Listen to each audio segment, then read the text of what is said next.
ಅವರಿಗೆ ಶಾಶ್ವತವಾಗಿ ನಿಲ್ಲಿಸಲಿಕ್ಕೆ ಅವಕಾಶ ಮಾಡುವಂತ ಒಂದು ಕುತಂತ್ರ ಷಡ್ಯಂತ್ರ ರಾಜ್ಯ ಸರ್ಕಾರ ಮಾಡೋದಕ್ಕೆ ಹೊರಟಿದ್ದಾರೆ. ನಾನು ರಾಜ್ಯದ ಮುಖ್ಯಮಂತ್ರಿಗಳಿಗೆ ನಾನು ವಿನಂತಿ ಮಾಡ್ತೇನೆ ಮತ್ತು ಆಗ್ರಹ ಕೂಡ ಮಾಡ್ತಾ ಇದ್ದೇನೆ.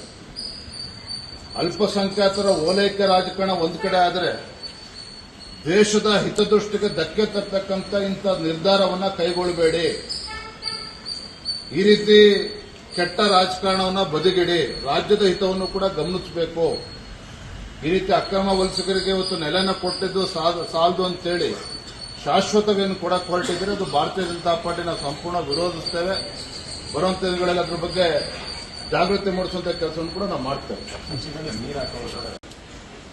ಈಗ SIR ನೆಪ ಮಾಡಿಕೊಂಡು ಮತ್ತೆ ಚುನಾವಣೆ ಮುಂದೂಡ್ತಾ ಇರ್ತಕ್ಕಂಥದ್ದು ದುರ್ದೈವ. ರಾಜ್ಯ ಸರ್ಕಾರ ಈ ಚುನಾವಣೆ GBA ಚುನಾವಣೆ ಆಗಲಿ, ಜಿಲ್ಲಾ ಪಂಚಾಯತ್ ಗ್ರಾಮ ಪಂಚಾಯತ್ ಚುನಾವಣೆ ಆಗಲಿ ನಡೆಸತಕ್ಕಂಥ ಮಾನಸಿಕ ಸ್ಥಿತಿಯಲ್ಲಿ ಇವತ್ತಿಲ್ಲ. ರಾಜ್ಯ ಸರ್ಕಾರ ಇವತ್ತು ಕ್ಯಾಬಿನೆಟ್ ಎಕ್ಸ್ಪಾನ್ಷನ್ ಅನ್ನು ಮಾಡತಕ್ಕಂಥ ಮಾನಸಿಕ ಸ್ಥಿತಿಯಲ್ಲೂ ಕೂಡ ಇಲ್ಲ.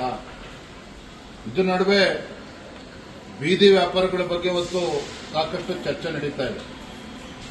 ರಾಜ್ಯ ಸರ್ಕಾರ ಮಾನ್ಯ ಮುಖ್ಯಮಂತ್ರಿಗಳ ಈ ತೀರ್ಮಾನವನ್ನು ನಾವು ಸ್ವಾಗತ ಮಾಡ್ತೇವೆ. ಆದರೆ ಇವತ್ತು ಬೀದಿ ವ್ಯಾಪಾರಿಗಳು ಆರ್ಥಿಕ ಶಕ್ತಿಯನ್ನು ತುಂಬುವುದರಲ್ಲಿ ಅವ್ರದ್ದು ಕೂಡ ಬಹಳ ದೊಡ್ಡ ಪಾತ್ರ ಇದೆ. ಮತ್ತು ಅವರು ಕೂಡ ಬೀದಿ ವ್ಯಾಪಾರಿಗಳು ಅಂತ ಹೇಳಿದ್ರೆ ಬಹಳ ಬಡ ಕುಟುಂಬದಿಂದ ಬಂದಿರತಕ್ಕಂಥವ್ರು.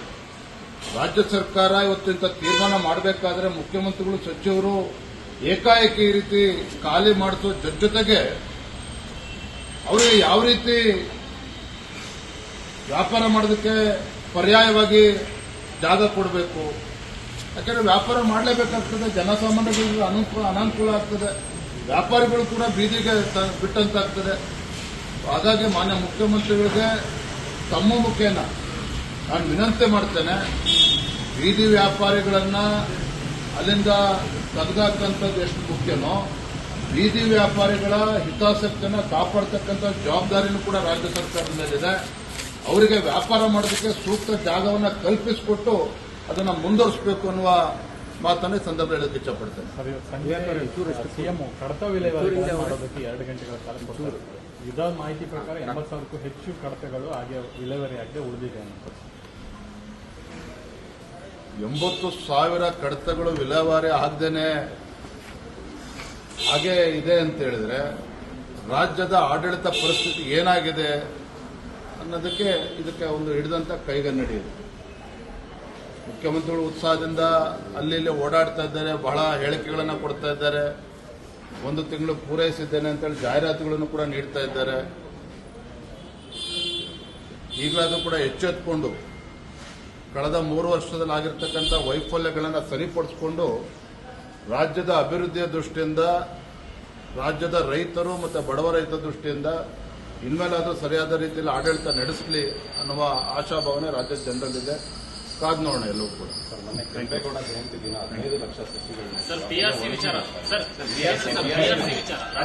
SIR ನಡುವೆ ಶಾಶ್ವತ ನಿವಾಸ ಪ್ರಮಾಣ ಪತ್ರ, ಶಾಶ್ವತ ಪ್ರಮಾಣ ಪತ್ರದ ನೆಪದಲ್ಲಿ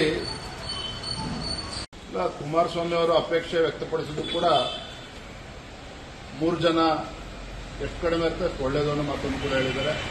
ನೆನ್ನೆ ದಿನ ನಮ್ಮ ರಾಜ್ಯದ ಉಸ್ತುವಾರಿಗಳಾಗಿರುವಂತಹ ರಾಧಾಮೋಹನ್ ದಾಸ್ ಜೊತೆ ಕೂಡ ಚರ್ಚೆ ಮಾಡಿದ್ದಾರೆ.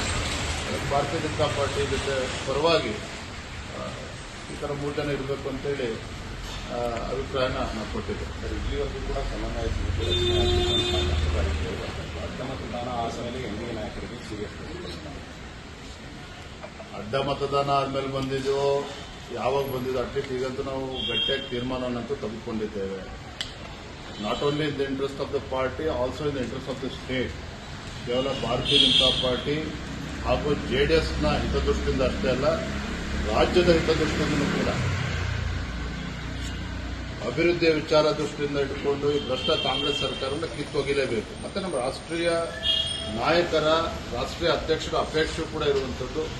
ನಾವು ಒಟ್ಟಾಗಿ ಒಂದಾಗಿ ಹೋಗಬೇಕು ಅನ್ನೋ ವಿಚಾರವನ್ನು ಅವರು ಕೂಡ ತಿಳಿಸಿದ್ದಾರೆ. ಇವೆಲ್ಲ ಹಿನ್ನೆಲೆಯಲ್ಲಿ ಅವರನ್ನ ಭೇಟಿ ಮಾಡಿದ್ದೇನೆ, ಎಲ್ಲವೂ ಕೂಡ ಸಮಗ್ರವಾಗಿ ಚರ್ಚೆ ಮಾಡಿದ್ದೇವೆ. ಒಳ್ಳೆ ರೀತಿಯ ಚರ್ಚೆನೂ ಕೂಡ ಆಗಿದೆ.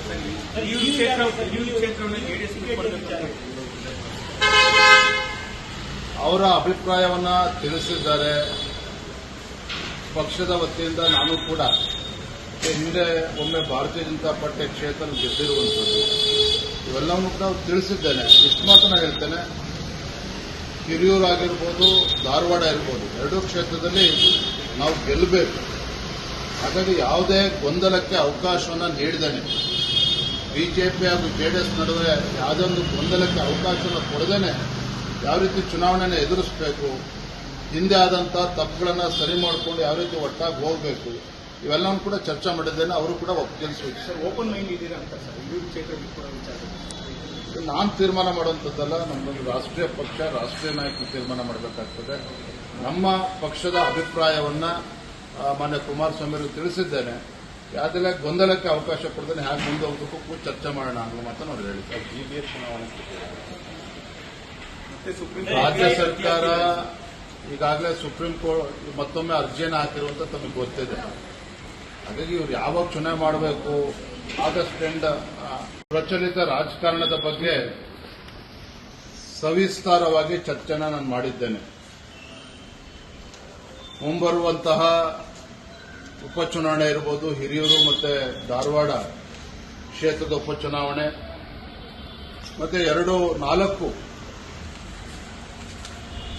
ಟೀಚರ್ಸ್ ಮತ್ತೆ ಗ್ರಾಜ್ಯುಯೇಟ್ ಕಾನ್ಸ್ಟಿಟ್ಯೂನ್ಸಿ ಚುನಾವಣೆಗಳು ಏನು ಬರ್ತಾ ಇದೆ, ವಿಧಾನ ಪರಿಷತ್ ಚುನಾವಣೆಗಳು, ಅದರ ಬಗ್ಗೆನೂ ಕೂಡ ಚರ್ಚೆ ಮಾಡಿದ್ದೇನೆ. ಈಗಾಗಲೇ ಭಾರತೀಯ ಜನತಾ ಪಾರ್ಟಿ 3 ಕ್ಷೇತ್ರಗಳಲ್ಲಿ ನಮ್ಮ ಅಭ್ಯರ್ಥಿನೂ ಕೂಡ ಘೋಷಣೆ ಮಾಡಿದ್ದೇವೆ. ಅದಕ್ಕೆ ಜೆಡಿಎಸ್ ಪಕ್ಷದ ಸಹಕಾರವನ್ನು ಕೂಡ ನಾನು ಕೇಳಿದ್ದೇನೆ. ಮತ್ತೆ ಇಂಥ ಭ್ರಷ್ಟ ಜನವಿರೋಧಿ ಕಾಂಗ್ರೆಸ್ ಸರ್ಕಾರವನ್ನ ಮುಂದಿನ ದಿನಗಳಲ್ಲಿ ಕಿತ್ತು ಒಗಿಬೇಕು ಅಂತ ಹೇಳಿದ್ರೆ ಬಿಜೆಪಿ ಮತ್ತು ಜೆಡಿಎಸ್ ಮಧ್ಯೆ ಇನ್ನೂ ಹೆಚ್ಚು ಸಮನ್ವಯತೆಯಿಂದ ಕೆಲಸ ಮಾಡಬೇಕು ಅನ್ನೋ ವಿಚಾರವನ್ನು ಕೂಡ ನಾನು ಚರ್ಚೆ ಮಾಡಿದ್ದೇನೆ. ಹಾಗಾಗಿ ತತ್ಕ್ಷಣ